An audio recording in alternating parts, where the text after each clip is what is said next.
La fluidización es un fenómeno que ocurre cuando un fluido, ya sea un líquido o un gas, pasa a través de un lecho de partículas sólidas, provocando que dichas partículas se comporten como si fueran un fluido. Este proceso se puede dar a través del aumento de la velocidad del fluido, hasta tal punto en el que la fuerza de arrastre de las partículas se iguale a la fuerza de la gravedad, causando que las partículas puedan moverse libremente. Este fenómeno se puede abordar a través de diferentes estados del lecho, en los cuales se pueden incluir el lecho fijo, donde las partículas permanecen inmóviles. También se tiene en cuenta lo que es la región intermedia, donde el lecho se expande y las partículas entran en contacto entre sí.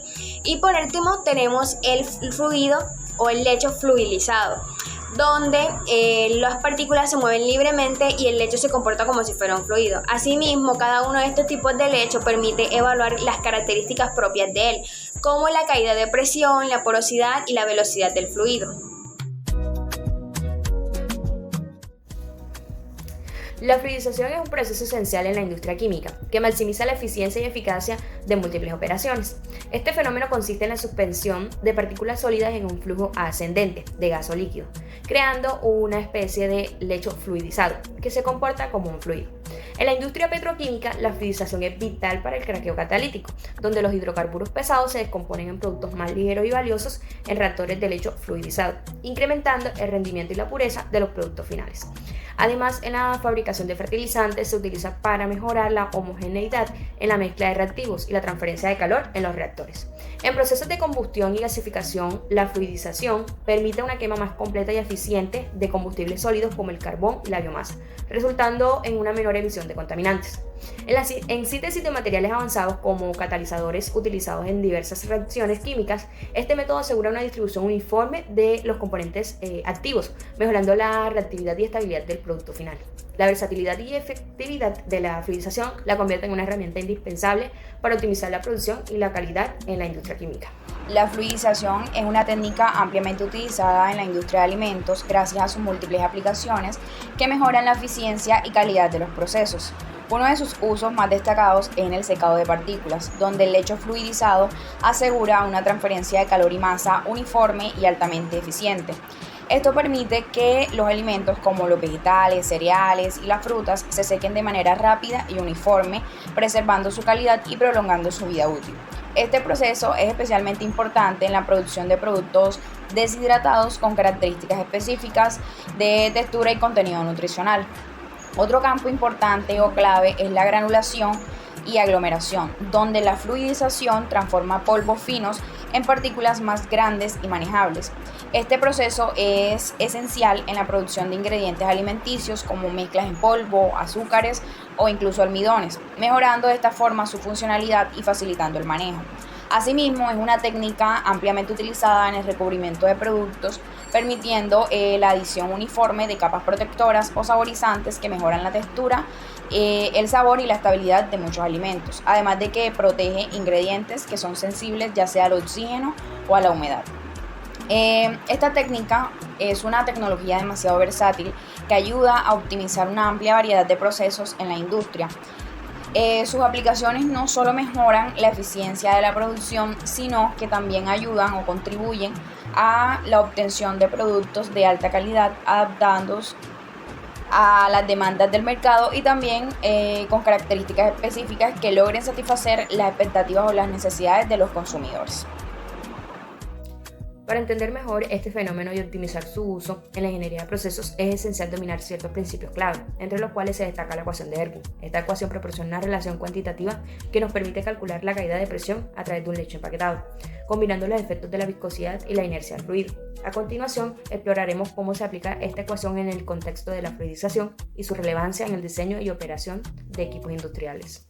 Bueno, el ejercicio consiste en calcular la presión de aire en un lecho empacado de cilindros con un diámetro de 0.0127 metros y una longitud igual al diámetro, por donde fluye aire a una temperatura de 394.3 Kelvin la fracción de vacío del lecho es de 0,40 y la longitud total del lecho es de 3,66 metros. El aire ingresa al lecho a una presión de 220 atmósferas absolutas y a una velocidad de 2,45 kilogramos por metro al cuadrado por segundo, basada en el área de la sección transversal del lecho vacío. Bueno, del enunciado anterior podemos rescatar los siguientes datos. Tenemos la temperatura del aire, diámetro y la longitud del cilindro, que estas son las pequeñas partículas que forman nuestro lecho empacado. En este caso son partículas cilíndricas con la característica de que su diámetro es igual a la longitud o a la altura del mismo. Aquí también pues nos dan cuánto mide nuestro lecho empacado, la fracción de huecos, la presión inicial del área, que ya pues estamos pasando las de atmósferas a pascales porque por cuestión de manejo de unidades nos conviene más tenerla en pascales. Nos dan también nuestro flujo másico por unidad de área, que pues ahí realmente nos las están diciendo como una velocidad.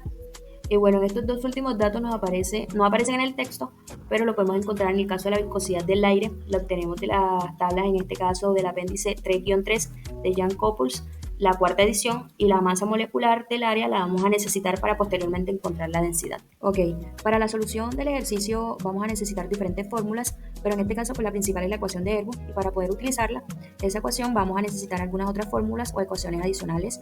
Por ejemplo, la densidad promedio de un gas, porque en la ecuación de algunos piden la densidad y no la tenemos como dato.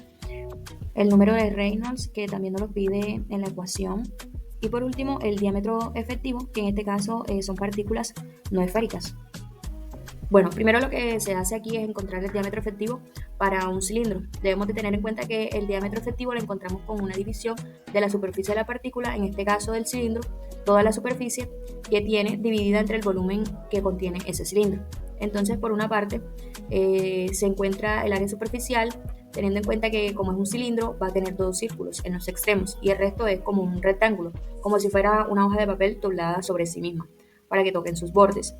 Entonces el área superficial es 2 veces el área de un círculo, que es pi por diámetro al cuadrado entre 4, y a eso le sumo las dimensiones de rectángulo que forman las paredes del cilindro, que sería de largo, tiene lo mismo que la circunferencia del círculo, que es pi por diámetro, y eso se multiplica por la altura de ese cilindro. En este caso, como la altura del cilindro y el diámetro son iguales, eso es un dato que nos dan, por eso se hace la sustitución en lugar de h, de altura del cilindro.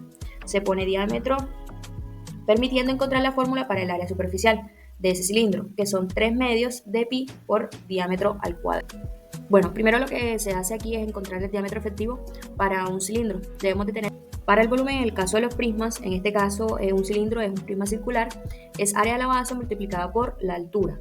El área de la base en este caso es pi por medio al cuadrado entre 4, y la altura, que es la h, aquí como la altura es igual al diámetro, pues solo hago la sustitución y me queda en diámetro al cuadrado por otro diámetro, sería diámetro al cubo, y eso por pi entre 4. Bueno, ya lo siguiente que se hace es hallar la superficie específica, y esa la encontramos dividiendo el área superficial sobre el volumen. Lo que se hace es reemplazar los datos y quedaría entonces 6 sobre el diámetro del cilindro. Y ya por último hallamos el diámetro efectivo, que es teniendo en cuenta la ecuación vista anteriormente, entonces nos quedaría que el diámetro efectivo es igual al diámetro del cilindro. Luego calculamos el número de Reynolds. Aquí pues simplemente sustituimos los valores porque ya nos los han dado, nos los han mencionado los datos, y luego hacemos los respectivos cálculos y nos quedaría que el número de Reynolds es 2285. Bueno, para conocer la caída de presión debemos emplear lo que es la ecuación de Ergun. Para eso verificamos que tengamos todos los datos necesarios, pero en este caso nos faltarían 2 datos. Entonces, para conocer lo que es la densidad, pues en el caso de los gases, esta variable está en función de la presión, que es la variable que nos interesa. En este caso lo que hacemos es aplicar una estrategia de prueba y error. Aquí pues se da un valor estimado de la presión y se encuentra la presión a la salida, que es la diferencia de presión, que es igual a la presión inicial menos la presión final. Luego pues se calcula la densidad a la presión promedio. La presión promedio es igual a la presión 1 más la presión 2 entre 2. Luego se sustituye el valor de la densidad promedio en la ecuación de Ergun, y si el valor estimado y el valor obtenido son iguales o muy cercanos, se acepta. De otra forma, pues se propone un nuevo valor de presión y se rehacen los cálculos. Bueno, el siguiente paso es la primera iteración, suponiendo que la caída de presión es 0.15 por 10 a la 5 pascales, teniendo en cuenta que la caída de presión es igual a la presión inicial menos la presión final. Despejamos para hallar la presión final, que es la incógnita en este momento. Tenemos que la presión inicial es 2.229 por 10 a la 5 menos la caída de presión que se supuso, dándonos como valor la presión final de 2.079 por 10 a la 5 pascales. Luego procedemos a hallar la presión promedio, que es igual a la presión 1 más la presión 2 sobre 2, dándonos como valor 2.154 por 10 a la 5 pascales, un valor que más adelante se va a utilizar. Luego calculamos la densidad con la presión promedio.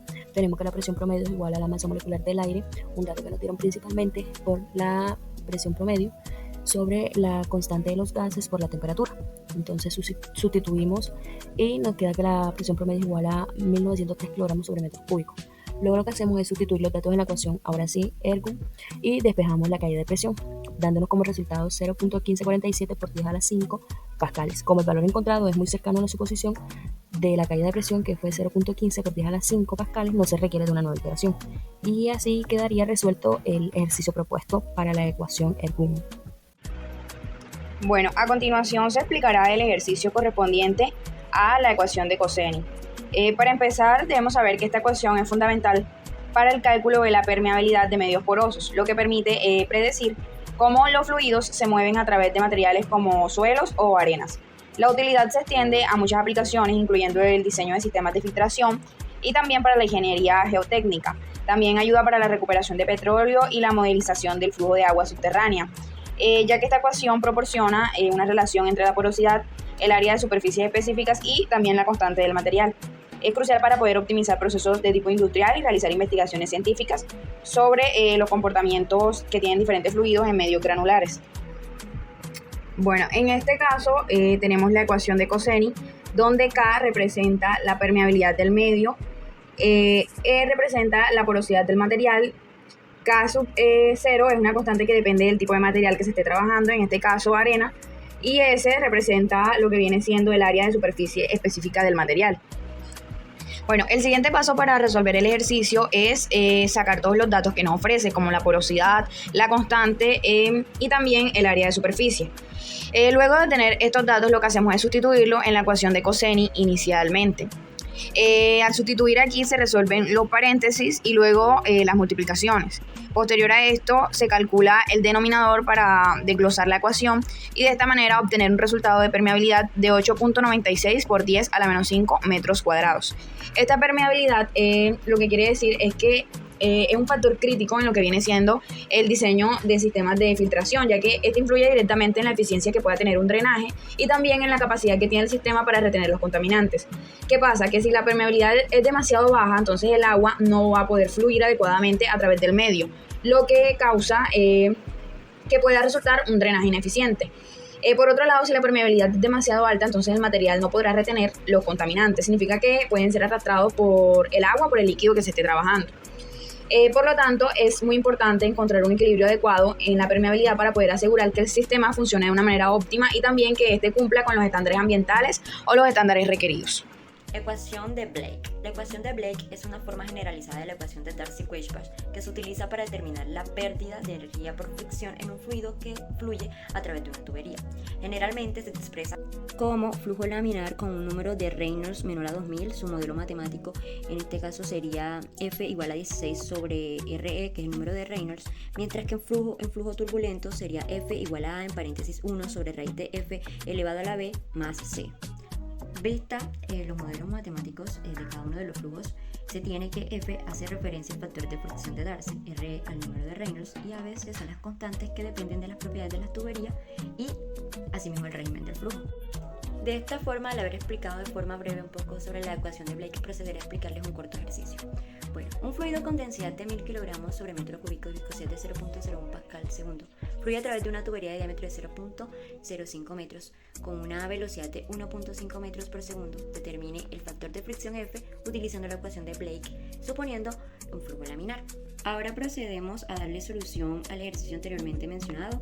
Primero que todo, hallamos el número de Reynolds para continuar con nuestra operación o nuestro ejercicio. En este caso vamos a reemplazar lo que es la densidad, como anteriormente mencioné, que eran 1000 kilogramos sobre metros cúbicos. Luego tenemos lo que es la velocidad, el diámetro, la velocidad que es 1.5 metros por segundo, luego el diámetro que es 0.05 metros y pues lo dividimos entre la viscosidad, que es 0.01 pascal segundos. Obtenemos el valor de 75.000 y pues este es un valor mayor al número de Reynolds establecidos, que es 2.000. En este caso se le llama un flujo turbulento. Y pues como es un flujo turbulento, aplicamos la ecuación de Blake para flujo turbulento, que la mencioné al inicio, que es F igual a, en paréntesis tenemos 1 sobre raíz de F elevado a la B más C. Entonces, como vamos a asumir valores a estas constantes, pues le dimos los valores de 0.079, 2 y 0. Al ser 0, esto se simplifica, una simplificación común en esta parte de la operación.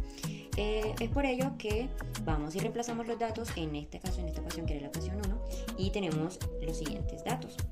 Como pueden observar, nos quedaría de esta forma, y pues por ello que multiplicamos por F en ambos lados, que serían el lado de la izquierda y de la derecha, quedándonos de esta forma. Es por ello que se procede a sacarle la raíz cuadrada de este número y obtenemos el dato de 0.281, que este sería el valor de F que nos pide al inicio del ejercicio.